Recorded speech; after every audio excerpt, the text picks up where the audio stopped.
Bahan Persekutuan Perempuan Wilayah GKI Pondok Indah mengenal Injil Matius. Kesalahan di dalam kesalehan. Matius 5 ayat 13-20. Kamu adalah garam dunia. Jika garam itu menjadi tawar, dengan apakah ia diasinkan? Tidak ada lagi gunanya selain dibuang dan diinjak orang. Kamu adalah terang dunia. Kota yang terletak di atas gunung tidak mungkin tersembunyi. Lagi pula, orang tidak menyalakan pelita lalu meletakkannya di bawah gantang, melainkan di atas kaki dian, sehingga menerangi semua orang di dalam rumah itu. Demikianlah hendaknya terangmu bercahaya di depan orang, supaya mereka melihat perbuatanmu yang baik dan memuliakan Bapamu yang di surga. Janganlah kamu menyangka bahwa aku datang untuk meniadakan hukum Taurat atau kitab para nabi. Aku datang bukan untuk meniadakannya, melainkan untuk menggenapinya.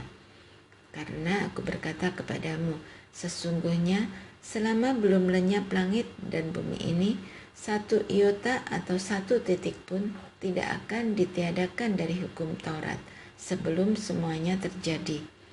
Karena itu, siapa yang meniadakan salah satu perintah hukum Taurat, sekalipun yang paling kecil, dan mengajarkannya demikian kepada orang lain, ia akan menduduki tempat yang paling rendah di dalam kerajaan surga. Tetapi siapa yang melakukan dan mengajarkan segala perintah-perintah hukum Taurat, ia akan menduduki tempat yang tinggi di dalam kerajaan surga. Maka aku berkata kepadamu, jika hidup keagamaanmu tidak lebih benar daripada hidup keagamaan ahli-ahli Taurat dan orang-orang Farisi, sesungguhnya kamu tidak akan masuk ke dalam kerajaan surga.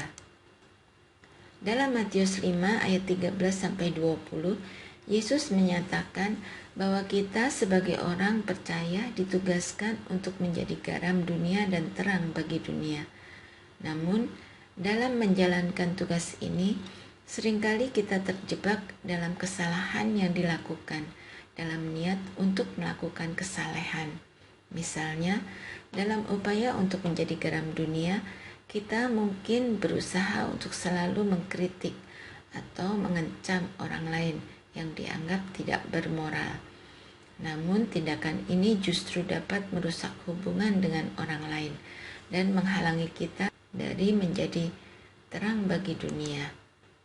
Atau dalam upaya untuk menjadi terang bagi dunia, kita mungkin berupaya untuk selalu menonjolkan kekristenan kita di depan orang lain tanpa memperhatikan perasaan atau pikiran mereka. Namun tindakan ini justru dapat menjauhkan orang dari Tuhan, bukannya mendekatkan mereka.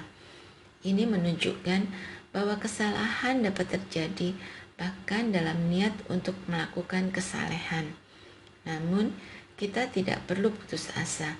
Kita dapat belajar dari kesalahan kita dan menjadi lebih hati-hati dalam menjalankan tugas kita sebagai garam dunia dan terang bagi dunia. Ingatlah bahwa Tuhan mencintai kita dan selalu siap untuk memberi kita kesempatan kedua. Dia tidak memandang kita dari segi kesalahan kita, tapi dari segi kasih karunia-Nya yang melalui Yesus Kristus. Jadilah terus berusaha untuk menjadi garam dan terang yang baik. Tapi jangan lupa untuk selalu berdoa dan meminta pertolongan Tuhan dalam setiap langkah kita. Diskusikan. 1. Apa contoh kesalahan di dalam kesalehan yang pernah saudara lihat dalam keseharian? 2. Menurut saudara, mengapa orang dapat terjebak pada perilaku yang salah dalam upaya menjadi saleh?